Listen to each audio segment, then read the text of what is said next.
சென்னை கோட்டூர்புரத்தில் பாஜக பெண் நிர்வாகி ஆண்டாள் தாக்கப்பட்ட விவகாரம் தொடர்பாக அமர் பிரசாத் ரெட்டியை பிடிக்க 2 தனிப்படைகள் அமைக்கப்பட்டுள்ளது. அண்மை செய்தியாக பார்த்துக் கொண்டிருக்கிறோம். விவரங்களை செய்தியாளர் ராகவேந்தர் வழங்க கேட்கலாம். வணக்கம் ராகவேந்தர், விவரங்களை பகிர்ந்துக்கங்க.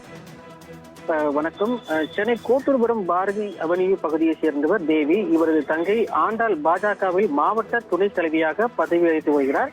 இவர் கடந்த 19ஆம் தேதி பிரதமர் நரேந்திர மோடி தமிழகம் வந்ததை அடுத்து சித்ரா நகர் பகுதியிலிருந்து ஆட்களை அழைத்து வருவதாக தொடர்பாக ஆண்டாளுக்கும் அதே கட்சியை சேர்ந்த நிவேதா என்பவருக்கும் இடையே பிரச்சனை ஏற்பட்டதாக கூறப்படுகிறது.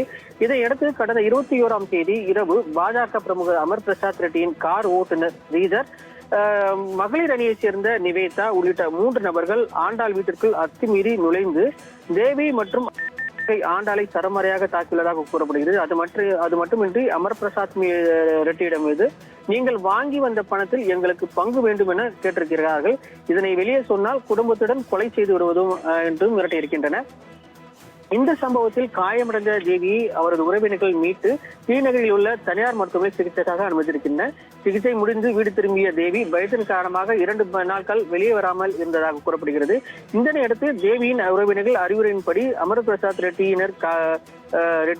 கார் ஓட்டுநர் ஸ்ரீதர் மற்றும் பாஜக நிர்வாகி நிவேதா உள்ளிட்டோர் மீது நடவடிக்கை எடுக்க கோரி கோட்டூர்புரம் காவல் நிலையத்தில் புகார் அளித்திருந்தார். அந்த புகாரின் பேரில் பாஜக நிர்வாகி அமர் பிரசாத் ரெட்டி, அவரது கார் ஓட்டுநர் ஸ்ரீதர், நிவேதா மற்றும் கஸ்தூரி உள்ளிட்ட 4 பேர் மீது பெண் வன்கொடுமை தடுப்பு சட்டம், அத்துமீறி உள்ளே புகுந்து தாக்குதல், காயப்படுத்துதல் உள்ளிட்ட 8 பிரிவுகளின் கீழ் வழக்கு பதிவு செய்யப்பட்டது. இந்த நிலையில் பாஜக நிர்வாகி அமர் பிரசாத் ரெட்டியின் கார் ஓட்டுநர் ஸ்ரீதரை நேற்றே போலீசார் கைது செய்திருக்கின்றனர். மேலும் பாஜக நிர்வாகி அமர் பிரசாத் ரெட்டியை பிடிக்க கோட்டூர்புரம் ஆய்வாளர் தலைமையில் கிட்டத்தட்ட 2 தனிப்படைகள் அமைக்கப்பட்டிருக்கிறது. ஒரு தனிப்படையானது கடலூர் விரைந்திருப்பதாகவும் கூறப்படுகிறது.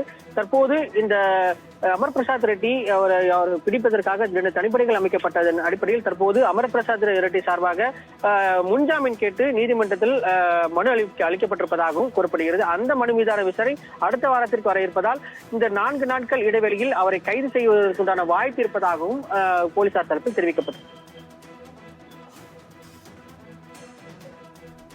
ராகவேந்தர், உங்களுடைய விவரங்களுக்கு நன்றி.